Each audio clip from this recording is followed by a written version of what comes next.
Sa episode na ito, aking ibabahagi ang pamamaraan sa mga babae na hirap sa pagbubuntis o sa mga nagdadalang tao. Isulat lamang po ito sa puting panyo at ilagay sa tiyan ng manganganak o sa buwan na malapit na siyang manganak at siguradong di mahihirapan sa panganganak. At sa mga sumasakit ang katawan ay ilagay lamang sa lugar na kung saan sumasakit ito at siguradong mawawala ang mga pananakit ng iyong katawan. At ito rin ay pampalayo ng mga masasamang espiritu. Narito na ang salitang nakapaloob sa balaban ng Kristo.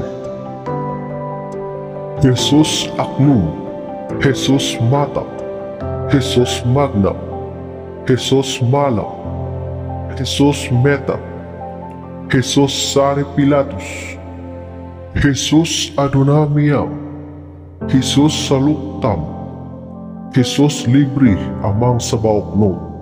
Amen. Yan po ang balaban ni Kristo sa mga nagdadalang tao.